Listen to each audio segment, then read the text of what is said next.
Renato Portaluppi atrasou o treinamento nesta segunda-feira. Segunda-feira, às 10 da manhã, os jogadores jogaram sábado, voltaram no domingo, descansaram no domingo e aí, nesta segunda, às 10 da manhã, todo mundo tinha que estar no CT. Só que das 10 até as 10h34, Renato ficou sozinho com um grupo de jogadores conversando com eles. E é sozinho ele e os atletas. Nenhum membro da diretoria ou até da comissão técnica, o auxiliar do Renato, ninguém estava lá. Era Renato e os jogadores. E aí, obviamente, que ele foi falar sobre esse momento.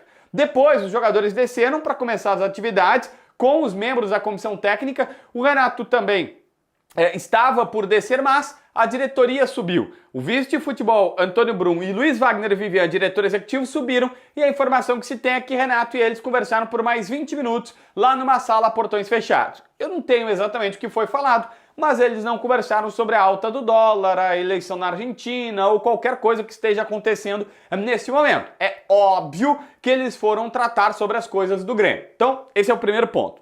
Uma segunda informação que eu preciso te colocar é de uma pessoa de dentro do clube que eu fui atrás de tentar entender o que está acontecendo. Ele disse, olha, tá bem, alguma coisa está acontecendo. Nós estamos tentando entender exatamente o que está acontecendo aqui. O problema não foi exatamente o jogo contra o São Paulo, que as pessoas entendem internamente que tinha muitos desfalques, vários jogadores da base tiveram que jogar e tudo mais, isso beleza. Mas, por exemplo, o jogo contra o Atlético é o mais gritante, porque para o Grêmio, a estratégia do Renato ela foi errada o jogo inteiro. O Bezosi faz um gol numa hora em que, olha, eles até falaram o seguinte, nem era esperado aquele gol do Bezosi, foi uma jogada muito mais do Suárez, que passa por Bezosi, que faz um gol de talento, tudo mais, vale, mas que não era algo que o Grêmio estava por marcar aquele gol que estava construindo. Insisto, a ideia é que a estratégia foi errada o tempo inteiro. O Grêmio ainda segurou um empate e no fim toma um 2-1, e é uma frase forte que eu ouvi dizendo assim, e ali mostra o zagueiro que está em condições e o zagueiro que não está. Quem falha naquele gol, quem deixa o Kaique Rocha subir na sua frente foi o Jeromel.